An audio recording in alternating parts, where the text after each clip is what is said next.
اعوذ باللہ من الشیطان الرجیم بسم اللہ الرحمن الرحیم السلام علیکم ورحمۃ اللہ وبرکاتہ۔ میرے یوٹیوب چینل اگلی ڈکلنگ میں آپ سب کا خیر مقدم ہے۔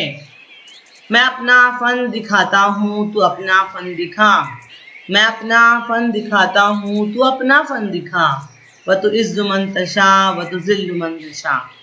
ناچیز کو روبینہ حمید شکلگار کہتے ہیں۔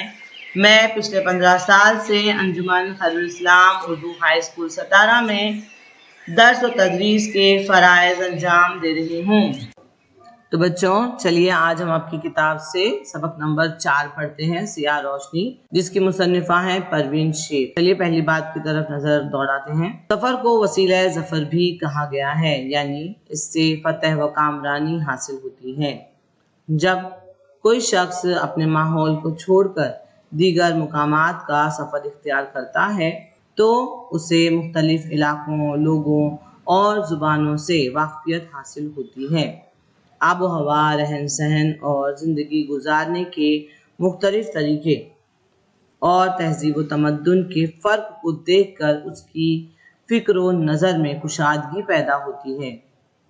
سفر نامہ نثری ادب کی ایک صنف ہے۔ اچھے سفر نامے پڑھ کر ہم محسوس کرتے ہیں کہ ہم مصنف کے ساتھ سفر کر رہے ہیں اور اس کے تجربات و مشاہدات سے لطف اندوز ہو رہے ہیں۔ چلیے پروین شیر کے بارے میں معلومات حاصل کرتے ہیں جان پہچان کے ذریعے۔ پروین شیر پٹنہ کے ایک عالمی گھرانے میں پیدا ہوئی۔ اعلیٰ تعلیم انہوں نے کینیڈا میں حاصل کی۔ انہوں نے اسی ملک کی شہریت حاصل کر لی اور فی الحال وہیں مقیم ہیں۔ شاعری کے علاوہ پروین شیر نے مصوری میں بھی خوب نام کمایا ہے۔ انہیں اس فن میں بین الاقوامی سطح کے کئی انعامات مل چکے ہیں۔ انہیں موسیقی اور سیاحت سے بھی خاصا لگاؤ رہا ہے۔ ان کا سفر نامہ چند سیپیاں سمندروں سے اردو اور انگریزی دونوں زبانوں میں شائع ہوا ہے۔ کرچیاں، نہال دل پر سحاب جیسے اور چہرہ گل دھواں دھواں سا ان کے شعری مجموعے ہیں۔ سبق کی طرف بڑھتے ہیں اور پڑھنے اور سمجھنے کی کوشش کرتے ہیں۔ جس طرح کے سبق بچوں کو چاہیے ہوتے ہیں یہ اس طرح کا سبق نہیں ہے، لیکن یہ ایک سفر نامہ ہے اور آپ کو بہت سارے مضامین میں اس سے مدد ملے گی، یہ امید کے ساتھ میں شروع کر رہی ہوں۔ پہلے میں بلند خوانی کروں گی، پھر اس کے بعد میں پیراگراف در پیراگراف آپ لوگوں کو سمجھاتی چلوں گی۔ طیارہ اپنے آہنی پروں کو پھیلائے زمین کے سپاٹ سینے پر آہستہ آہستہ چل رہا تھا۔ رفتہ رفتہ اس کی رفتار تیز ہو رہی تھی۔ پھر دور تک پھیلے ہوئے رن وے سے ایک لمبی جست لگا کر وہ فضا میں پرواز کرنے لگا، اوپر اور اوپر۔ طیارہ اپنے آہنی پروں کو پھیلائے زمین کے سپاٹ سینے پر آہستہ آہستہ چل رہا تھا۔ رفتہ رفتہ اس کی رفتار تیز ہو رہی تھی۔ پھر دور تک پھیلے ہوئے رن وے سے ایک لمبی جست لگا کر وہ فضا میں پرواز کرنے لگا، اوپر اور اوپر۔ زمین دور ہوتی جا رہی تھی اور چھوٹی۔ پروین اپنی سیٹ پر سر ٹکائے ہوئے اتنی بڑی زمین کو اتنی چھوٹی ہوتے ہوئے دیکھ رہی تھی۔ وہ زمین جس پر انسانی وجود ایک ذرہ ہے، وہ زمین جس پر انسانی وجود ایک ذرہ ہے، وہی اب خود ذرہ بنتی جا رہی تھی۔ طیارہ بادلوں کا نرم سینہ چیرتا ہوا بلند ہوتا جا رہا تھا۔ بادلوں کے سمندر میں ڈوب کر زمین لاپتہ ہو گئی تھی۔ جس سے دور ایک نیا جہان تھا۔ یہ خلاؤں کا جہان تھا، پراسرار، خاموش، آوازوں کی گونج جسے پروین سن رہی تھی۔ زمین سے دور اس نئے جہان میں آ کر دل کی عجیب کیفیت تھی جس کا کوئی نام نہ تھا۔ ایک انوکھا احساس تھا، ایک طفلانہ خواہش تھی کھڑکی سے بادلوں کی آغوش میں کود جانے کی۔ دیکھیے بہت اچھی شروعات کی ہے ہوائی جہاز کا سفر اپنے آپ میں جو ہے بہت ہی ایکسائٹمنٹ بھرا ہوتا ہے، تجسس بھرا ہوتا ہے، اور اسی تجسس کے ساتھ میں کہوں گی کہ مصنفہ نے بہت انصاف کیا ہے، اور ان کے الفاظ دیکھیے انہوں نے کیسے الفاظ چنے ہیں کہ اتنی خوبصورتی سے، یعنی اگر آپ اس کو سرسری طور پر اگر کہنا چاہیں تو کہیں گے کہ ہم ہوائی جہاز میں بیٹھے، دھیرے دھیرے ہوائی جہاز جو ہے وہ اڑنے لگا وغیرہ، لیکن مصنفہ، کوئی مصنف، کوئی ادیب جب لکھتا ہے تو ہر احساس، ہر جذبے کو بڑے ہی خوبصورت انداز میں پیش کرنے کا اس کے پاس ہنر ہوتا ہے، اسی لیے وہ ادیب، وہ مصنف کہلاتا ہے۔ تو ہماری جو مصنفہ ہیں پروین شیر، وہ بھی ایسی ہی ہنر کی مالک ہیں، اور وہ اس طرح لکھتی ہیں: طیارہ یعنی ہوائی جہاز، ہوائی جہاز اپنے آہنی پروں یعنی لوہے کے پروں کو پھیلائے ہوئے، جیسے کوئی پرندے کی بات کر رہی ہیں، جیسے کوئی پرندہ اپنے پروں کو پھیلاتا ہے اور زمین سے آسمان کی طرف اڑنے لگتا ہے، ویسے ہی ہمارا ہوائی جہاز اپنے لوہے کے پروں کو پھیلا کر زمین کی سپاٹ سینے پر، جو رن وے ہوتا ہے اس کو کیا کہا ہے انہوں نے؟ سپاٹ سینہ، زمین کا سپاٹ سینہ، زمین کے سپاٹ سینے پر آہستہ آہستہ چل رہا تھا۔ اڑان بھرنے سے پہلے ہوائی جہاز رن وے پہ دھیرے دھیرے آگے بڑھتا ہے، اور پھر اس کی رفتار تیز ہو جاتی ہے، اور پھر وہ جست لیتا ہے، یعنی چھلانگ لگاتا ہے ہوا میں۔ اسی چیز کو یہاں پہ انہوں نے کہا ہے، رفتہ رفتہ اس کی رفتار تیز ہوتی گئی، اور پھر بہت دور رن وے پر اسی طرح جانے کے بعد اس نے ایک لمبی جست لگائی، یعنی ایک چھلانگ لگائی۔ کہاں پر؟ ہوا میں چھلانگ لگائی، اڑ جانے کے لیے، پرواز کر جانے کے لیے، اور وہ آسمان میں اڑ گیا، اوپر اور اوپر۔ زمین دور ہوتی جا رہی تھی اور چھوٹی، جیسے جیسے ہم آسمان میں اڑتے چلے جاتے ہیں ویسے ویسے زمین دھیرے دھیرے، بڑی بڑی عمارتیں چھوٹی، سڑکیں غائب ہو جاتی ہیں، ایسا نظارہ ہوتا ہے۔ اسی چیز کو یہاں پہ مصنفہ نے بتانے کی کوشش کی ہے کہ جیسے جیسے زمین سے جہاز اوپر آسمان کی طرف جا رہا تھا، ویسے ویسے زمین جو ہے وہ چھوٹی ہوتی جا رہی تھی۔ پروین اپنی سیٹ پر سر ٹکائے ہوئے اتنی بڑی زمین جس پر ہم کودتے پھاندتے رہتے ہیں، دوڑتے رہتے ہیں، اس اتنی بڑی زمین کو اتنی چھوٹی ہوتے ہوئے دیکھ رہی تھی۔ وہ زمین جس پر انسانی وجود ایک ذرہ تھا، یعنی انسان جو ہے وہ ایک ذرے کی مانند نظر آتا ہے، وہی اب خود ذرہ بنتی جا رہی تھی، اور وہی زمین ابھی غائب ہونے والی تھی، وہی زمین جو ہے وہ ابھی ذرہ بنتی جا رہی تھی، ایک معمولی ذرے کی شکل اختیار کرنے والی تھی۔